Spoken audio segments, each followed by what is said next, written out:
away at Craven Cottage on Sunday. But let's get straight into the match review. 3-1, Spurs sail into the quarterfinals of the Europa League, set up a big tie against Frankfurt, which we'll get into a bit later. But obviously, Sim, you were there at the game yesterday. I was. Talk us through what was going on. I was wined and dined. Wined and dined by Sidis. Big up to Sidis, by the way. Yeah, big up to them. Yeah, there you go. Big up to them. But yeah, talk to me, because we spoke a lot about the atmosphere before the game. So talk us through what the atmosphere was like last night. Yeah, I think obviously previous games at Spurs recently, especially like Man City at home not so long ago, the atmosphere has definitely been a bit flat in the stadium. Kind of, maybe it's because in Premier League games there's just like not that much to play for or anything like that, and maybe there's not much belief right now in the fan base. Obviously we had that incident at the end of the last RZ game, didn't we, between Vicario and Maddison at the end of the game, in the away game that was, saying, you know, fans need to kind of stick together, like there's always a second leg. And I think we kind of showed that yesterday, and I think the fans reacted to that in a positive way yesterday. And I think from the first minute, the atmosphere was a lot louder. It was a lot more behind the team. They were kind of cheering every tackle, and you could feel the energy in the stadium. I thought it was it was weird, like before the game, you know, it was still kind of a bit quiet. Maybe there was a few nerves. It was kind of like the atmosphere was kind of tense. But as soon as the trumpet came out, and when the Spurs started cheering, it was very, very loud. It was something, you can kind of tell that with the trumpet, how loud the when the Spurs is, how good the atmosphere is going to be sometimes. Because I thought when we played City, when everyone was singing it before the game, it was just a bit flat. Usually it's like belting out, and it wasn't kind of like that. But yesterday was very different. We were belting out when the Spurs, when the trumpet came on. And I thought from the first minute, the atmosphere was really, really great. The South Stand was electric. And I think well, I was going to say I think the players fed off it. They definitely did in the second half. But first half definitely was a bit of a tense start. I think it's fair to say we didn't have. We scored with the very first shot of the whole game. I think on 30 minutes. I think both sides were kind of filling each other out early on, but the fans, you know, didn't let up. They were singing throughout, and it was a really good European night. I wouldn't say it's special, because we've had a lot of great European nights at home, especially at the Lane mostly, but also at the new stadium we've had a few really good ones. So I wouldn't say it was on that kind of level, maybe because of level of opposition, level of competition as well. We've had some great Champions League nights there, but definitely a big difference and big departure from the atmosphere in the Premier League games in recent weeks, that's for sure. Yeah, that's very good to hear. And, you know, me being here in the studio, I kept putting on the headphones just to not even check out the commentary, to check out what the atmosphere was like. And every time I did put the headphones on, I heard Spurs fans singing. So, yeah, I was very happy about that. Lineup that Ange Postecoglou chose, I thought it was probably the strongest lineup that we could go for. And when you talk about, you know, feeling a bit nervy outside the ground, that was probably before the lineups were announced, right? Well, I think everyone expected a strong team, right? No, they did expect a strong team, but I feel like once you see those names of Coutinho, Romero, and Mickey van der Ven just seeing that starting lineup, because you're never actually certain until you can never be too sure. Exactly, you're never too sure until you actually see it, right? And I always feel like whenever you see them on the starting lineup, when the lineups get announced, it gives the place a big boost. Definitely, and it was the first time, obviously, since Chelsea game that we still saw them start together. That only lasted 15 minutes, and we remember the boost we got that game. Obviously, we were 2-0 up before Romero had to go off. So obviously that garnered a bit of excitement seeing them both together. It's so great seeing them both together on the pitch as well. You can just see the confidence it gives the team, where you're able to push up, like knowing that anything coming over the top or going in behind, Romero and Van der Ven were going to gobble up. What a difference. I know it's going to sound like a major criticism of Archie Gray, but there's such a difference having Romero there, because you saw in the first leg, I highlighted how Troy Parrott on more than one occasion was able to dominate Archie Gray in the air, and that just created opportunities for RZ to get up the pitch and create moments in on a goal. Poku was getting into the game, but on this occasion, any kind of ball long to Troy Parrott, Romero was gobbling up, and instead of an opportunity being created for RZ, it just meant Spurs retained possession. And I thought the biggest encouraging thing from the first 45, obviously we dominated possession, which you expect, especially at home, And we didn't create too much. Obviously, we got the goal from some good pressing, which we'll get into. But the main kind of thing that was a major kind of positive from that first half was the fact that RZ didn't have a kick really in our half. They didn't have any sort of opportunity. They didn't have any chance. And that has just been so long since we've been able to say that really from any opposition, that they just haven't been able to get near our goal really. They didn't get near our goal in that first half. And I think that the tone was set from those two centre-backs, and having those two, seeing them in the lineup was great. Obviously, Odegaard starting on the right instead of Johnson. I think that was quite telling, pardon the pun, apart from tell, but ahead of Johnson, though, Johnson's obviously come back into the team a couple of games ago, got 2 against Ipswich, and it looked like, okay, he's back now. But now Odegaard's definitely supplanted him, and I think that was more evidence of it, that the fact he started over Johnson in a big game where we needed a win, and he thought to himself, I'm not going to start the guy who's our top goal scorer. Whatever you want to say of his performances, it is still a big call to leave out your top goal scorer out of the team in a big game like that, and he did it for Wilson Odegaard, who's barely played that much this season, is also coming back from his own injury. But I think when you see them both on the pitch, there's just a massive difference between what they contribute kind of in general game, I think. Yeah, I completely agree. And it's no surprise that Odegaard did start. We both went for him in the predicted lineup, didn't we? Odegaard over Johnson on the right. It's not a surprise, but it's still like a fairly big call on a big game like that. I think it's significant, and I think it proves that Ange Postecoglou is probably getting as frustrated as we all are of what Brennan Johnson is contributing from a general game state. He's doing great in terms of arriving late in the box and getting to those scoring positions, but actually in impacting the game, he's not doing too much. And I think that's Ange Postecoglou is probably getting a bit frustrated. Does it not say more about his belief in Odegaard? Would you not say? I think it's a bit of both. I think if Brennan Johnson was contributing maybe as much as maybe Ange thinks he should and the fan base thinks he should, then maybe Brennan Johnson would have kept his spot. Yeah, fair. And another 2 other, I would say, fairly significant calls in this lineup was obviously Spence starting ahead of Udogie again. Not necessarily that it was Spence starting. The fact Udogie was left out for the second consecutive game, you would have thought he was going to start one of them, and he didn't start either of them. Yeah. In fact, he didn't even start against RZ. So that's 3 games in a row he's been left out, right? Well, he started. Spence. No, sorry, Udogie. Udogie started last game against Bournemouth. Oh no, it was Porro and Spence, wasn't it? Yeah, so it's 3 in a row. I think it's 2 in a row, wasn't it? Oh no, he started against RZ. Yeah. Sorry, it was Spence and Udogie, right? So I think that goes to show a lot of people saying, when Udogie comes back, Ange made this quote saying that, Spence is going to be important until Udogie comes back, and everyone's like, look, he's going to, Spencer's going to be out as soon as Udogie come back. Not true. Spence is clearly our number 1 left back or whatever fullback right now. It was something I was concerned about, and obviously I was wrong to have those concerns, because Spence clearly is one of the favoured and probably the favoured option at the moment at fullback. So yeah, that's blessing. That's music to all our ears, because Spence again had a really good game last night in my opinion.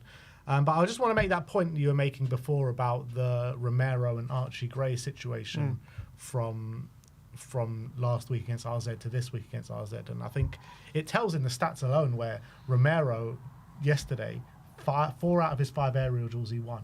Last week, Archie Gray won 1 out of his 4 aerial duels. That just tells you the whole story pretty much. And it makes a big difference, especially the way we play. If you're giving the opposition that kind of ability to win the ball half the pitch like they did with Troy Parrell, and they're lumping it long, you're allowing it to stick and allowing them to kind of build an attack. Same with exactly the same thing when it comes to the goal that we conceded. We'll get into all of these things, but they played just 1 ball in behind, and Troy Parrott was able to hold the ball and hold off Archie Gray. And I know it was a mistake that led to the goal, but it all came because Troy Parrott was able to hang on to the ball. Yet in the first half, any kind of ball in behind, Van der Ven gobbling up, they're not getting anything. They're not hanging on to the ball. Van der Ven's coming over, sweeping up, winning the ball back, and Tottenham are on the attack again. And that's just the difference it makes. And that's what I've been trying to say about, as much as I've been really impressed with Gray and fair play to him for stepping in the centre back, it's just night and day between him and Romero, and Van der Ven. defend and what they can offer and what a difference that makes to the team. It makes a complete night and day difference. And obviously another big call, which again was one we called in the predicted lineup, but still on the face of it, it's a fairly big call in a big game to put our Bergvall in the 6 in this kind of game when you have more senior players like Basuma on the bench. Obviously, you've got Archie Gray, who a lot of people are saying he's a more natural defensive midfielder, but he went for Bergvall, a 19-year-old who we've seen play well in that position this season, but still in a must-win big game like we saw yesterday, to give him that kind of responsibility and have kind of Maddison ahead of him and Sarr there as well was also a fairly significant call, and I thought another one that really paid off. Yeah, no, absolutely. He was the best player for me on the park, even though he'd made that kind of mishap, hitting it into Odebear, and obviously they go on and score the goal to get themselves back in the game. But Bergvall, such a mature display last night. I was so impressed with him, and I've been impressed with him pretty much ever since he's broken into the side, and he's growing in stature, growing in confidence. He's just growing into this team so well, Lucas Bergvall. And I mean, the head that this guy has on his shoulders, he's so mature. And he's getting better and better as the weeks progress. And last night, I think we discussed it on the post-match fan show, but I think it was, and I think we agreed on it, that it was probably the best of the lot in terms of a Spurs display, or a display in a Spurs shirt. And in the number 6, in such a pivotal game, always stepping out and winning those interceptions. I mean, it was countless. I think he won 5 interceptions on the day yesterday, won 100% of his ground duels. I mean, the guy was so dominant in the middle of the park, and it contributing to our attacking phases of play, never letting RZ have any sort of respite, because every time RZ were looking for that out ball, there was Lucas Bergvall to recycle the possession and to basically keep the pressure in the opposition half. So I mean, his performance last night was well beyond his years. For sure. And so a lot of big calls in a big game for Ange Postecoglou to make in his lineup, and I thought he was brave, and I think it paid off in spades. And I think he did play the players who deserved the minutes, no doubt about it. I think all the players who we're talking about, we're talking about leaving out the likes of Johnson, Basuma and Udogie, and they deservedly were left out because Spence, Bergvall, Odebear are all much better form. But these are things obviously we have criticised, or people have criticised Ange for in previous things, not playing players in form, all these kind of things, or not playing the right team. But I think yesterday he got that spot on, didn't he? No, he got absolutely spot on yesterday. And obviously, as you all know, I've been a heavy critic of Ange Postecoglou over the last 3 or 4 months, or however long it's been, and I've got nothing but praise for him for his team lineup last night. And look, you say it was a bit of a nervy start from the team, or both teams, yesterday in the game, which you're right. But what I noticed straight from the off is the intensity and the pressing was absolutely spot on, and a different kettle of fish than what we've seen over the past 2 or 3 months. Yeah, and I think that's because we're able to rotate the team. I think that's what Ange was also saying in his press conference, and I think it's no surprise. Obviously, we've got game players back. We're able to rotate like we did from Sunday, the Bournemouth game. I don't know how many changes in all we made, but we made quite a few changes, I think, from the game on Sunday. And I think that's obviously going to lead to more energy into the team. That's going to lead to us being able to press a lot better than we have in recent weeks. And I think it was a bit, I would say we were in control, but we weren't really, obviously, finding any gaps in that RZ defence. We were kind of pensively passing the ball around, making sure that we're not giving any stupid early goals away like we have done in games previously. And I think having that start was quite important, making sure there's no sloppy starts, there's no easy chances being given up. And I think there was a real turning point in that first half when Romero just goes into that crunching challenge, doesn't he? And then from that moment on, you're just the stadium was up for it, and all of a sudden I think everyone upped their game. Like it was kind of like Romero kind of saying to him, "All right, let's go, let's have it." And obviously not long after that, Son's closing down one of the RZ players, gets a block on the pass, it falls to Solanke, we get a bit of luck, and obviously Odebear puts it away. And I think that kind of set the tone, that challenge for how we wanted to go on towards the game. And I completely agree. The aggression, the intensity was so different, so much better than it's been in recent weeks. And I think it was more evidence of when the intensity is at that level, what a dangerous team we can be. But yeah, it was when you're 1-0 down, I think, and given it was such an important game, I was no surprise that we were kind of just making sure it was a bit more of a calm start. And I know we all wanted us to start 100 miles an hour, but in a weird way, just making sure that RZ weren't getting any sort of joy in while we're making mistakes like we were kind of against Bournemouth, rusty mistakes, part of trying to force things. We weren't doing that early on. It was much more controlled, but it wasn't a very easy watch at times in the opening, I would say half an hour, where it was just kind of very pensive and we were just kind of not forcing the issue. But maybe that's what needs to happen, just to make sure that we're not giving away too many easy chances early on. Yeah, I think so. And back to your point again on the players, the changes that Ange made in the lineup. It was 5 changes, right? And the 5 changes that were made were Van der Ven comes in, Bergvall comes in, Maddison comes in, Son comes in. So 4 changes, I think it is. So those 4 changes are pretty much the changes that were so pivotal to us in the game. Mm-hmm. All these players were so fresh. All these players made such a difference. Looking at Van der Ven, nothing got past him the whole day. Lucas Bergvall was so dominant in the middle of the park, and a fresh Sonny and a fresh Maddison. I mean, I thought Maddison had a fairly quiet first half, but then he really grew into it in the second half, and he was so pivotal to us. So I felt like the rest that these players got made such a difference to us in this game. And how many times have I sat here and said that the experienced players need to step up for Tottenham Hotspur in these big games? Aston Villa, they didn't step up. Liverpool in the second leg, they didn't step up. Multiple other occasions in league games, they haven't stepped up. Yesterday was completely different. And the experienced players, like we called in the match preview, have to step up in this game, and that's exactly what they did. Yeah, absolutely. And yeah, it's hard to say we deserved a 1-0 lead going into half-time. I think we were the better team, but we didn't. That was really the only chance we created in that first half, wasn't it? The Odegaard chance. And it wasn't even much of a creation. It was more from obviously we got it from our pressing. It was good pressing from Son, and I think obviously Solanke, good presence of mind to play into Odegaard. I think a lot of other strikers would have maybe taken a shot when it falls to them at that moment, but he had the presence of mind to calmly just play it into Odegaard's path. Lovely finish on his left foot, and he obviously needed that Odegaard, because it's been difficult for him ever since coming to Spurs and being injured all the time and not getting a regular run of games. But I mean, to be fair to Ange, and people asking, in the summer, we signed him as a teenager, and how much does he improve us? But Ange has thrown him in whenever he's been fit, really, hasn't he? When he first came, he started straight away, and as soon as he's come back, obviously he came on against. We started against City. He came on quite early on when he got back from injury. Everyone was expecting him to be kind of slowly brought into the team, which he kind of was, because he was used as a sub a bit. But there was other ITKs or whatever saying. Well, he came straight in, didn't he? His first start was our second game of the season against Everton. No, I'm saying that was early on, but I'm saying when he just got back from injury, a lot of people were saying he's gonna kind of.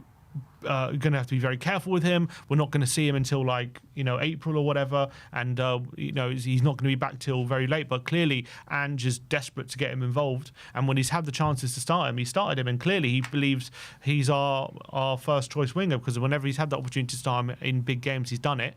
And I thought. Obviously brought him straight into this game, and he got the rewards for it with a brilliant first goal on his left foot. I know it's on a plate for him, and he just has to put it in. But the way he took it was really on his left foot was really impressive. And I thought it wasn't just that. There was a few times you could just see the quality he's got when he's dribbling and he's running at you and he's got space. There was at one moment, I think it was in the first half, he just takes the ball, drives inside, beats 3 players, and played it out wide to Son. I think it didn't come of anything, but those kind of moments is what's really missing from Johnson, where when he picks the ball up, that he just doesn't, a lot of the time, just doesn't have that confidence to drive at his man and just commit players and beat players and open up the space, because that's so crucial when you're playing in that kind of position, that you try and open up the space as much as possible and disrupt the back line. And that's apart from when Johnson's crashing the box, like late runs and maybe running in behind with a good finish, he doesn't disrupt the back line enough when he's on the ball. I feel like when he's on the ball, he's just too easily shackled. He's either going down the line or he's passing it back. That's it. Whereas Odegaard just seemed to, he doesn't mind driving in field, doesn't mind. There was at one point where it was even like a 10, and he was looking good. His involvement in even the second goal, that little pass into Maddison to set up Son, who played it back to him, like those little things really, really impressed me from Odegaard. I saw a lot of people saying it was a similar performance to Johnson, where he scored 2 goals but didn't do much else, but I just completely disagree. I thought he did a lot more than that. Look, he wasn't creating chance after chance. He maybe could do better with his final ball. I agree with that. When he was on the wing and he was getting to the byline. Sometimes he allowed the cross to be blocked and his final ball could do some work. But I think in general play, when he's picking the ball up in the middle of the park and he's square on with some defenders and he's got space to run into, he went for it and he drove past players and he opened up the space for other players. And that was a big difference to what you see with like Brennan there. Look, he did 3 successful dribbles out of his 4 attempted. When's the last time Johnson has ever pulled up stats like that? Like, when you're looking at Johnson's last 6 months stats as a whole, he's probably got similar numbers to that in terms of successful dribbles completed. So, yeah, I mean, I completely disagree with anyone that says Odebear had a similar performance to Johnson. I think that's a bit preposterous. I think Odebear had a really good display in his own right yesterday, and he was looking dangerous throughout. Yeah, there were moments in the game where he was out of the game a little bit, but that can happen to anyone. And Odebear, as a 19-year-old coming into the team, starting in a pivotal game for us, he made a big difference. And since Johnson's come back from his injury, he hasn't had a performance anywhere near the kind of level as what Odebear showed yesterday. And, you know, you compare the 2 performances of Ipswich, Brennan Johnson against Ipswich, and Odebear last night against Alkmaar. I mean, they're levels apart. Yeah. I think you could just see when the goal came in, though, that first goal, it was just a massive relief around the stadium because it was a bit nervy. We didn't look like we were creating too many chances. People were starting to get a bit agitated, the fact that we hadn't created too much in the first half an hour. But as soon as that goal went in, everything definitely settled down in the stadium and the team as well, and we seemed to just up our game a bit. We had a few kind of half chances, didn't we, in the last 10 minutes of the half? I think Odebear had a bit of a volley. Son became alive a bit, started running on his side as well, creating some openings. So he burned some really nice runs, Sonny, in that first half. I felt like the first 20 minutes, our most dangerous outlet was Odebear. And then as the kind of second half progressed, Sonny kind of grew in influence, didn't he? And then by the end of the half, I was sitting there saying, oh, Sonny looks probably our brightest player right now. And again, it goes back to the rest that he had on the weekend. I think Ange has actually done a really good job of managing Sonny's minutes over the last couple of weeks. Hasn't been playing him every game like he has been doing all season pretty much. And I think he's reaping the benefits of it, and definitely reaped the benefit a bit last night, Sonny, because he had a really good performance, really dangerous, never stopped running throughout the day, full of energy. So I want to give massive credit to Son Heung-min for his performance last night. So, I mean, the goal obviously comes from his pressing. It kind of finds its way to Dom Solanke. Dom Solanke has the presence of mind to square it to Odebear, because it would have been really kind of easy for a striker like Dom Solanke just to snatch at the shot and to take a shot from there, and maybe it hits a ricochet off the defender, or it saves, or maybe it even goes in. But, you know, he squares it to Odebear, who had a better chance to shoot on goal. And, you know, we know strikers can be selfish at times, and it would have been easy for him to score. So credit to Solanke for finding Odebear in that space. Yeah, and he's a selfless striker. We know that. He's been ever since he's been here, he's been a kind of a sacrificial lamb for the team. The amount of running he does, the amount of hold-up play he gives to the team as well. I think for sure we have to do a better job in creating more chances for him. And I think that's obviously, the more he plays, that I still believe that will come. And I think the last couple of games, he hasn't really been the one creating the chances, but you still see a massive difference with him in the team up front when compared to some of the other players who've been playing in that position. I think Solanke just offers something completely different, and I think that pass is something that that's emblematic of the player he is and what he offers to the team, that selflessness. And it was a brilliant assist from him and a brilliant take from Odebear on his weaker foot, and with Spurs in the lead, that was exactly what we needed going into the break. Yeah, and I think probably come the end of half-time, you'll probably say we deserved the lead because we had to create a few half chances, we created the goal, and I think most importantly, RZ just had nothing. They never looked like getting near our goal, to be honest, that whole half. And I think a lot of that's to do with Van de Ven and Romero, just how they defended. It was all down to that triangle of Van de Ven, Romero and Bergvall. It was all down to that. And not only that, but Dom Solanke as well, pressing from the front, and you know what he brings every single game. So I think the team as a structure did very well, keeping up the intensity for the half, not letting AZ Alkmaar grow in any sort of influence or gain any sort of confidence from that game. The only thing they did have was the one time Romero did get a bit sloppy, didn't he? He played that one pass straight to an RZ player again. Luckily, it didn't really lead to a great opportunity, and that shot was never really troubling Vicario. But I guess that was a little warning sign there that he's still not 100% up to speed and he's still a bit rusty. But yeah, that one thing was the only thing RZ had that whole half. Yeah. And look, like you said, deserved 1-0 lead at half-time without creating too much. I always kept saying to Danny during half-time and at the end of the first half, we look dominant here. We look like we're in complete control, but we're just not creating too much. And it was worrying me only going in the half-time break at 1-0, basically tying on aggregate. I was worried only having a 1-0 lead at half-time when, because you knew RZ were going to come out with a different sort of momentum and try and be a bit more aggressive in that second half. And I think that is what they did. But we got that goal really early on. Yeah, and that was massive. As soon as we came out from the second half, really went for RZ, made sure that we got that second goal as quickly as possible. Really well-worked goal. Really well-worked goal from Tottenham. Odeberg again involved. Brilliant play, cutting inside. Plays a little lovely ball into Maddison, where I think a lot of players would have gone just straight out wide to Sonny, but he didn't. He goes inside to Maddison in that little pocket at number 10. And what that meant was, it meant an RZ player had to come over to make sure Maddison doesn't get the shot. He then plays the ball over to Son, who looks like he's going to go down the line, but he sees Maddison just make a little yard of space for himself in the box, quickly plays it into him, then he just takes one touch and bam, into the bottom corner. Lovely finish. And that's, again, something that I know Maddison has got, I think, in all competitions now, is that 11 goals in all comps?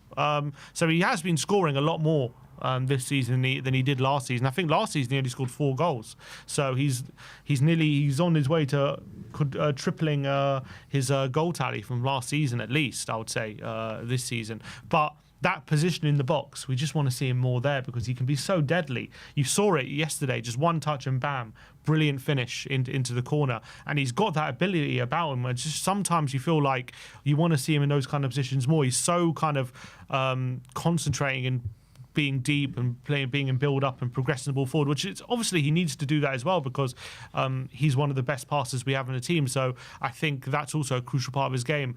But I want to see him in those kind of positions in the box because he's got such nimble feet and he feels like whenever he can always make a yard for himself to get a shot on. When he's got the kind of shot he has on him, you always want him to get that shot off as many times as possible. And that showed yesterday. One touch, bam, into the corner. Brilliant decision from Son to lay it off for him as well because, again, it would have been very easy for him to go himself or go to the byline. But he just spotted Maddison.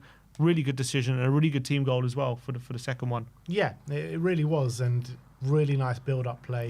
And we'll get into the third goal, which I thought was the pick of the lot out of the 3 goals that we did score. But, we still... I thought RZ, after we scored our second goal, were starting to press a bit higher. They were starting to ask a few questions, but it was still getting gobbled up every time by Mickey, by Bergwijn, by Romero. Then obviously on the hour mark, which was obviously a planned substitution to take Mickey van der Ven off, bring Archie Gray on, that's when the kind of alarm bell started going off because Mickey was such a big part of us and nothing was getting past him the whole day. He was so dominant in that area of the pitch. Then Archie Gray comes on and straight away the mistakes start coming in. Yeah, I've seen not quite a few. I've seen a few. I was watching a few videos last night from some YouTubers, and a few of them were critical of Ange for taking off Van der Ven, saying it's such a big game. We need to get the win. Nothing was getting past Van der Ven. How can you risk the result at that point by taking him off and unsetting the back line and basically putting the result at risk by taking him off on the hour mark? But I think they're probably the same people who criticised Ange for overplaying Van der Ven when maybe he wasn't ready. So he's being a lot more careful now. There's a few people, actually. I didn't notice anything specific myself, but there was a few comments I saw talking about Van der Ven, saying they definitely see a bit of a difference in how he runs on the pitch compared to before. I'm not a running expert, so I have to maybe look at it more and compare. But I wonder if anyone in the comments notices it because I saw one comment claim that clearly he's using a lot more of his upper body to run, which is taking a lot of the pressure off his hamstrings, and maybe that's something they've been working on for the last few weeks or so, which is obviously he's been out for a bit. But obviously him going off was a blow. I was a bit surprised. I didn't think he was going to go off. Obviously, we don't know what the pre-planned was. But when I thought Gray was coming on warmed up, I thought Sarr was kind of waning a bit. So I was like, okay, he's going to come on for Sarr and go midfield. But obviously when Van der Ven went off, then when it happens, and it's not an injury, he's just being careful with him. We want Van der Ven to last between now and the end of the season. We don't want it to go wrong again. I think that's the main thing. If we can have that, we know what an asset that is. So I think he's right to be careful with him. I agree. he is right to be careful. And as soon as the sub was made, I completely understood it, and I wasn't looking at it in a negative light in terms of Ange's decision making. You know, Romero got an hour on the weekend, played 90 yesterday. Van der Ven, first game back. Obviously, he had a bit of a cameo in the game on the weekend, but it's his first start in a very long time. So you got to manage his minutes. We all know the problems that Mickey van der Ven has had this season, last season as well. We want him to be fit for the latter stages of the Europa League. We've got big games coming up. So, and also a lot of games coming up in April. We're pretty much playing 2 games a week in the whole of April. He's got a nice little break now. He's not in the national setup for the Netherlands. So he's got a nice 2.5 week break now after the Fulham game till our next game. So I did understand it completely. However, it was a change that nearly lost the game for us. That is the reality. Yeah. Because we conceded straight away. And I don't care what anyone says. If Mickey van der Ven is still on that pitch, I don't think that goal gets scored. Well, I think he's when Parrott is not able to hold the ball up. I think Gray, he's able to hold off Gray, and where he wasn't able to hold off Van der Ven. I think that's the evidence there. Literally, the first time that Parrott had a run at Gray, they went straight down the line, where they were doing that a lot in that first half, except on that occasion, Van der Ven was just coming over, muscling off the attacker. There's even one moment right at the beginning of the second half, I think, Poku had a run. It was the first time he was looking dangerous, Poku, in that second half. He had a run down that side. It looked like, okay, is he actually going to get in the box? And Van der Ven comes over, just barges him off the ball, and bam, it's a easy tackle, and Spurs retain possession. Whereas the first time that happened, as soon as Gray was on, he just wasn't able to have the same impact that Van der Ven was, and Parrott was able to hold up, albeit we did recover the situation and recover control, and it was just a major screw up at the back, to be fair, which caused the problem. But it did stem a bit from Parrott for the first time being able to actually just get on the ball, hold it up, and try and bring the AZ players into play. In fairness, he still kind of wasn't able to do it because his pass was intercepted by Odegaard, but he wasn't even allowed before that to even hold the ball up, let alone play a pass. So I think that obviously made a difference. But yeah, I think maybe that goal came as well when it comes to Bergwijn. He's having such a good game. Did he kind of take his eye off the ball a bit in that moment and just get so confident? Like, he was kind of breezing through it. He was playing so well. And he just thought, I'm just going to pop this off to Romero. We'll start again. But he kind of just, for a split second, just lost a bit of concentration. He didn't even realise Odegaard was like in the pathway. Just a poor pass.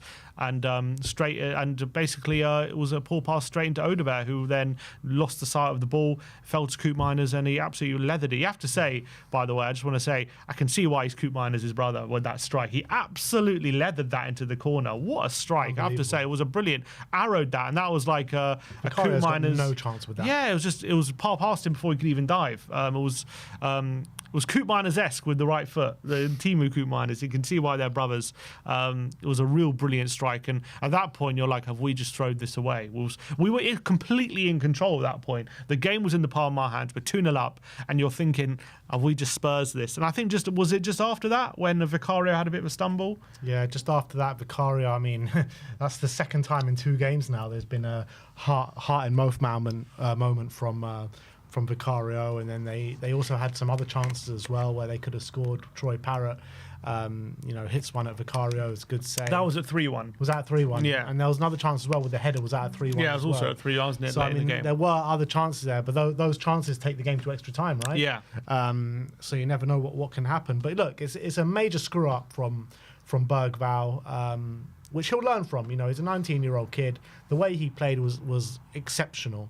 It's just that one little blot on his performance, which, if we don't go through, a lot of more people are talking about that. Well, the reality is, as well as he played, and we're obviously going to give him a lot of praise, when you're playing in the number 6, the reason why it's such a tough decision to play is because you can't really make those kind of mistakes at all, because if you do, that's what can happen. It's going to lead to a good opportunity. It's different when you're number 10 and you're giving the ball away because you're trying something. The worst that's going to happen is it's going to go out for a goal kick, or it's going to go through to the opposition keeper and you can reset. But when you're playing in that position in the 6, and you're kind of a lot of pressure on you, you can't make those mistakes that he did. And look, it didn't cost us on the day, but that's something he's got obviously learned from, because he had such a great game. It's hard to kind of criticize him, but that when that's why a lot of people saying he shouldn't play that position, just because if you can't you can't make those kind of mistakes. And when he's that kind of age and he's that confident, is he bound to make those kind of mistakes in that position? I'm not saying he is,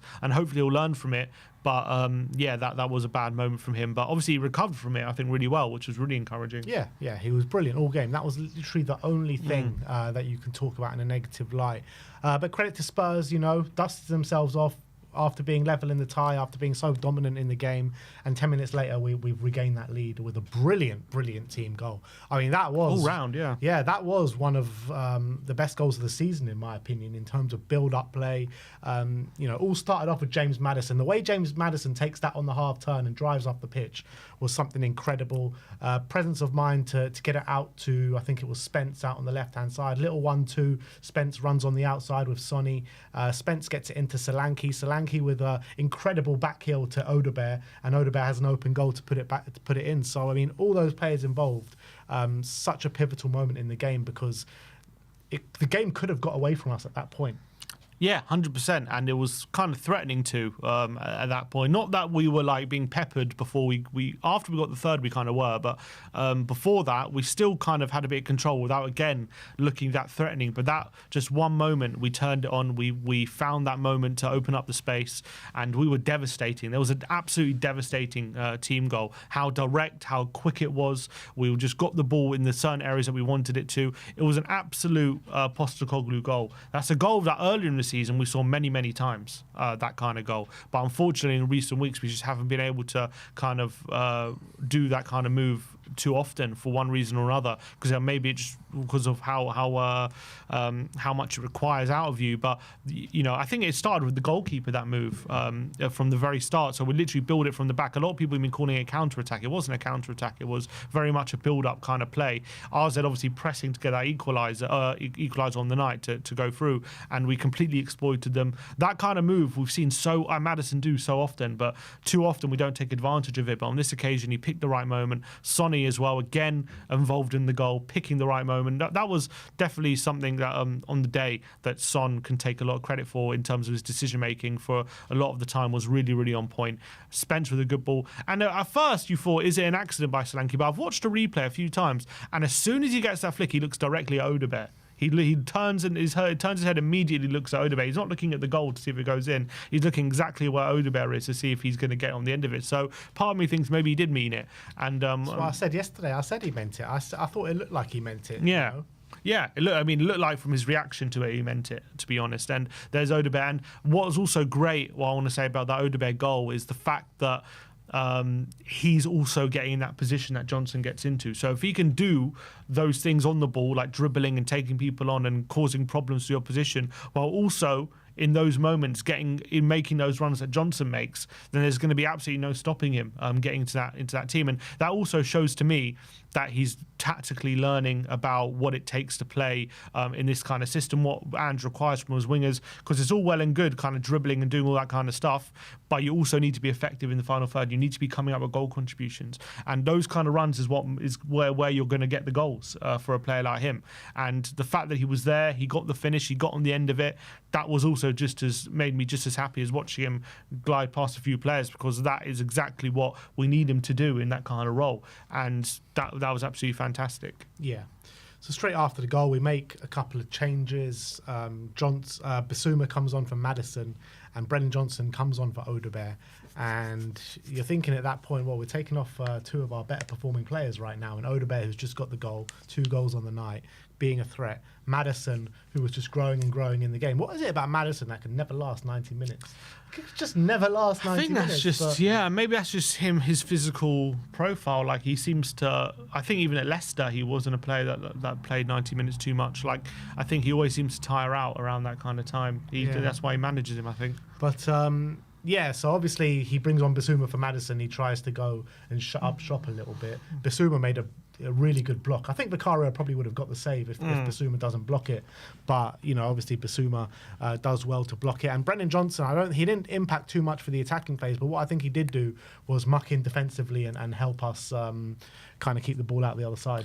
Yeah, I was a bit disappointed that with the pace he has, he wasn't able to cause a problem for them on the counter. He had a couple of moments where he got on the ball but didn't really go for the space, which ours were leaving, and didn't really do much, from an attacking point of view. But he did obviously try really hard, and it was important to kind of freshen things up at this point because you need that energy to make sure that RZ don't have too much in that final 10 minutes. Albeit, I would say we didn't really handle that final 10 minutes great, to be honest, because obviously Parrott had the chance, which led to the follow-up we were talking about. I don't know how with 10 minutes. I think it was like 10 minutes to go, that chance. How has he got so much space in the box and it was only Porro there? I think a lot of that was to do with probably a poor decision for Romero to go charging out to the sideline and try and win the ball. And obviously, if he wins the ball, it stops the attack. But he didn't win it. Goes to Parrott, and obviously they had an opportunity from it. So that was a bit of a poor piece of play, but we got away with it, luckily. Good save from Vicario, which I think the only save really had to make, isn't it, the whole game. And then they had a chance later on with a header that was swung in, and the guy, I don't know who it was, but he got under it. It was just outside the 6-yard box, heads over the bar. That was the 2 moments they had. I think maybe with 10 minutes to go, knowing what a big game it was and knowing we, for our season as well, maybe it's only natural with the young team and stuff. A bit of nerves kind of crept through, especially with the form we've been on, and we haven't really, got that momentum with us yet. So I think there was a bit of nerves going into those last 10 minutes, and you could feel that a bit. But we got over the line, we got the job done, and you saw how much it meant to the team after the game. They went into a big huddle in the middle of the pitch. And I think that's trying to maybe show to everyone a bit of togetherness, that they're all still fighting for the same thing. There's been accusations about playing for the manager and a few things like that. Maybe that was a bit of a kind of a message there, doing that huddle after the game. But that was really, really big moment. And to get through, I know, again, it's only a quarter final, and we haven't won anything, and it's not like a massive achievement to beat AZ Alkmaar, who are 6th in the Eredivisie. As much as they're clearly a good team, they're not like, they'll probably be bottom half of the Premier League, or maybe even in a relegation battle. As well, but you look at all the other Eredivisie teams, what they've done in Europe this year. They've pretty much, apart from Feyenoord, who did pretty well against Inter going out in the end. Was it Inter? Yeah. Apart from them, they've all been absolutely demolished, haven't they? Well, PSV beat Juventus, didn't they? That was in the last round. Before getting demolished by Arsenal, yeah. That's what I'm saying. But in this round, they've all been completely demolished. Arsenal, who can barely hit a barn door at the moment, scored 7 past PSG. Yeah. And Ajax got battered, terrorised by Eintracht Frankfurt. Yeah. So obviously it's a game we should be winning. But let's be honest, we've lost to worse oppositions at this kind of stage in the Europa League, haven't we? Yeah. Zagreb, we lost. Ghent, we've lost. So it's not like you can never take these games for a given. No, 100%. But what I was it's a bit concerning the way we ended that game, because if we come up against a Frankfurt and we're in the same situation, we're winning going into the last 10 minutes, and we're that open and we concede those kind of chances, they won't be as forgiving as RZ were.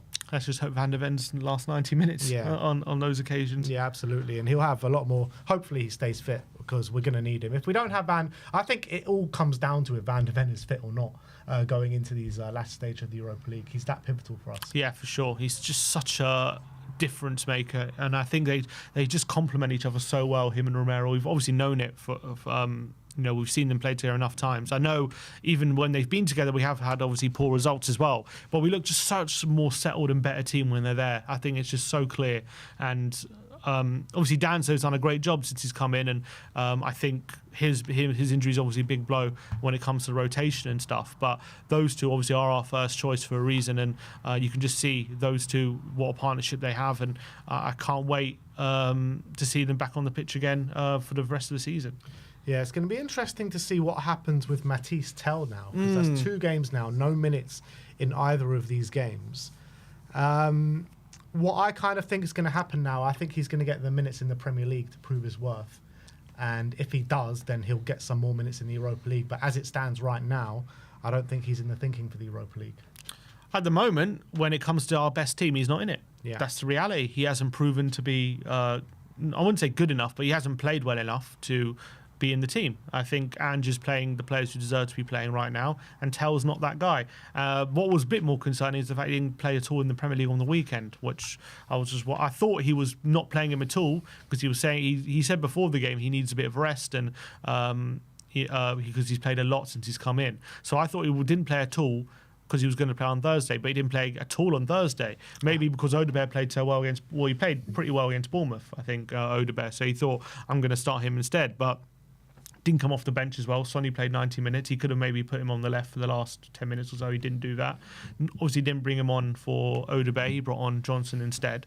Didn't want to take off Solanke because of what he offers, and so he didn't want to put him up front, which I think is probably a smart decision at that point, to be honest. Yeah, it's wondering where he leaves him. I do wonder if he'll start on Sunday. Something tells me he probably will, but I don't know, obviously. I think he will on the wing. Yeah, if I'm Tell, obviously I'll be a bit frustrated because he's had to play up front and getting used to this league, and he has struggled, and we want to see him out wide maybe a bit more. Ange said the plan is when Solanke was fit, he's going to play more out wide, and now he is fit, he hasn't played at all. You need to earn the right to play at the end. But I of the also day. agree with that. Yeah, he does have to earn the right to play, and that comes with putting in good performances when you get the chance. But he needs that chance to do it, I guess you would argue. But he has had chances. He hasn't played well. And right now, when you've got Odegaard playing like he has in the last couple of games, when you've got Solanke, what he offers, and you've got Son, who's our captain, it's very tricky for him to earn a spot without being fantastic. Yeah. So look, all in all, really good night. Not perfect night, but very good night. All we wanted yesterday was to progress into the next round, and we did that. It's a job complete in that sense, which sets up a very interesting and difficult tie against Eintracht Frankfurt, who completely swept aside Ajax with ease, pretty much over the course of the two legs. You've got to say that. A team that are going really well in the Bundesliga, a team that smashed out the Europa League group stages, smashed out the knockouts so far, and a team that are in better form than us. So I think it's going to be a very, very difficult tie. Well, they're not really in the league. They're not in great form in the league. They're, as you say, they are third. I think, fourth now. They've dropped out. They're third. But I think they've won, apart from Europa League, they've won like one game in their past like 7 or something. Fair so enough. I think since Mamouche has left, they have been struggling a lot in the league, and there's been a massive dip. But was there evidence of them getting over that with the win against Frankfurt? With the win against Ajax, with the way they easily swept them aside. And Ajax have been pretty good in the Eredivisie this season, currently top of the league, and I think they've got a really great defensive record there as well. So the fact they were able to score 6 goals over 2 legs is without Mamouche, maybe there's evidence that they are starting to overcome that kind of poor form. But in the league, yeah, they have had some difficult games. But they on the weekend they lost at home. They lost at home to Union Berlin. Like, they haven't been fantastic in the league since Mamouche has gone. So maybe it could be a good time to play them potentially if that form continues. You'd have to say, but it's still going to be a much harder test, whatever you want to say, than the RZ game. As much as RZ have done well in Europa League, Frankfurt are like a different kettle of fish, and they got a young striker, the young guy Ekiteke, who's just been called off the under-21s, but he's having a fantastic season in the Bundesliga this season.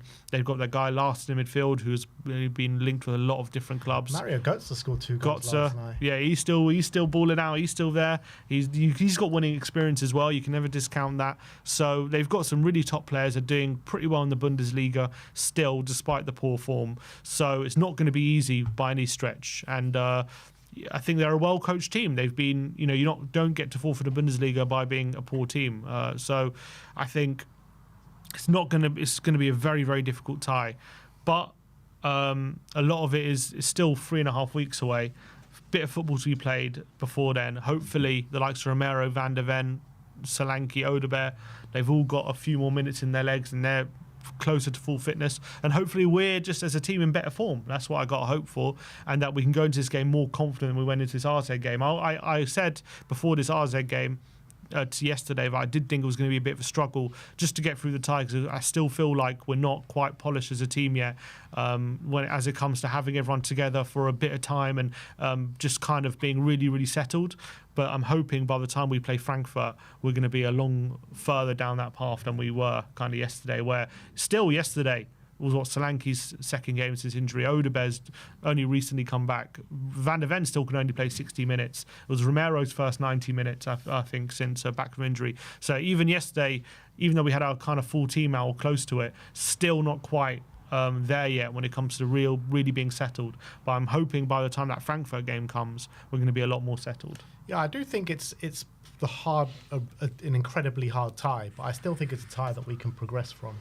At home first, which is not the greatest thing. I prefer to be home second, to be honest. For sure. But I think we got to take a 2-goal lead there minimum to stand a chance, because I think going away to Frankfurt with their fans, very rowdy fans, it's going to be an intense atmosphere there, potentially in the second, well, definitely in the second leg. We haven't done grey away in Europe this season. Exactly, well, forever, really. Yeah, forever. So we need to go there with a minimum 2-goal lead, in my opinion. Looking at the other quarterfinal ties, you're looking at Bilbao against Rangers. You can see there's one clear winner there, probably Bilbao.